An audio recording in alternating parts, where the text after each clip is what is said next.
one of the things I love about the book of Proverbs, and there's many things, is that you have a parent talking to a child, a growing child, as far as we know, at least it's a father talking to his son who might be teens, might be early 20s, but he's instructing him and he's warning them. And because God is our Father and he has given us Scripture, in essence, what you see in the book of Proverbs in a very direct way, inspired father to son, or it could be father to daughter as well, God in all of his word is speaking to us as his children. So we should be attentive to whatever he says. But here in Proverbs 5, my son, be attentive to my wisdom. Incline your ear.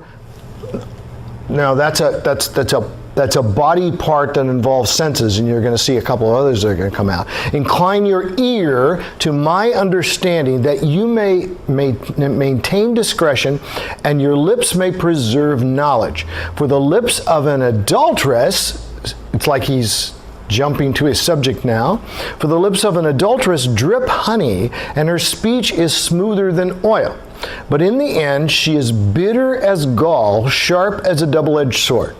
Now, the first thing that we need to do here is realize that in this passage where it's talking about this loose woman, this is not a general condemnation of females as opposed to males. The fact is, he's speaking to his son. Were he speaking to his daughter, and you have to believe he did speak to his daughters, and certainly his wife, or in Solomon's case, wives, spoke to the daughters, and they would be warning their daughters about what gender? Males. Okay, so this is not in any way a put down of females, and sometimes you'll see people say, look at this, it's all about bad women. It's like what we're talking about abortion. Guess what?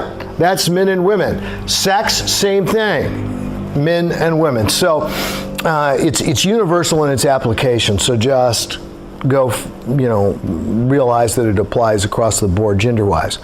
The lips of an adulteress drip honey. In other words, she is enticing, she's saying certain things, it all seems good. Her speech is smoother than oil, and it's kind of like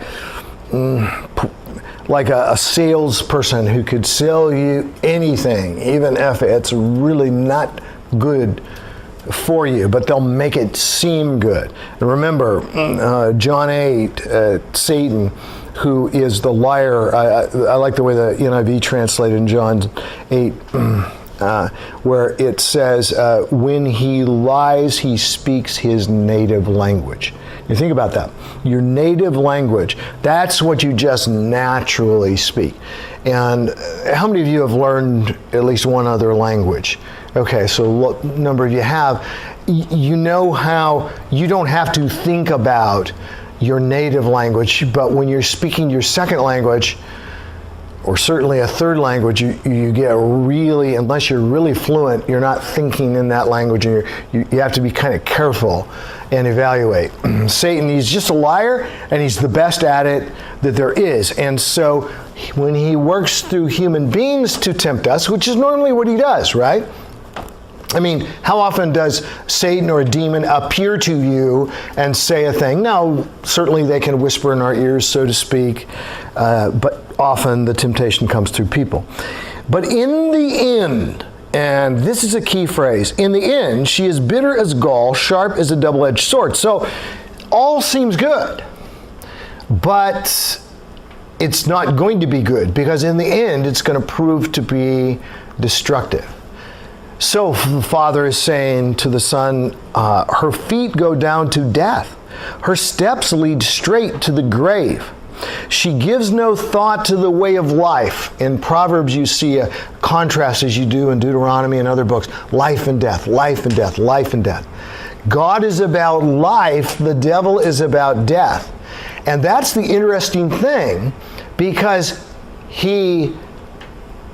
if it was always obvious he was all about death, then we wouldn't be tempted by it, because nobody's tempted to do a thing they know to be self-destructive, right? If you knew this was going to ruin you, the offer wouldn't tempt you. But the reason it tempts you is because you're being promised life. You're being promised pleasure. You're being promised goodness. You're being promised happiness and joy and gladness through this thing. Her steps lead straight to the grave. She doesn't give any thought to the way of life. Her paths are crooked, but she knows it not.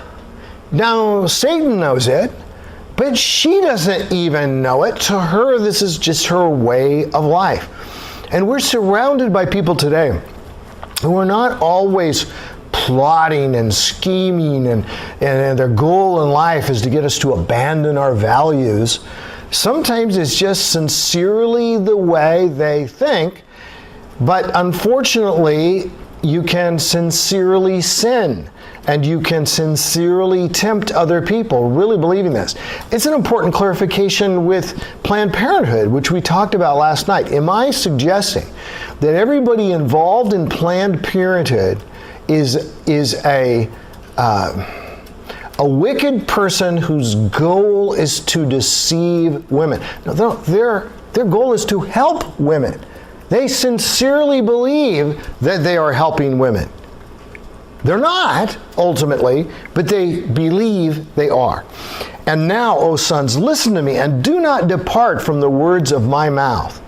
Keep to a path far from her. Do not go near the door of her house. If you were to take this command of Father to Son, and then you were to try to derive, let's do some Bible study here, derive a timeless truth, a principle from it. What timeless truth would you take from verse 8?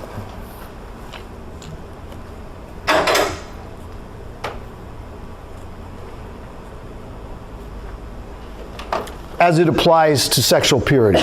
Applies to other things too, but obviously directly. Watch how close you get. Yeah.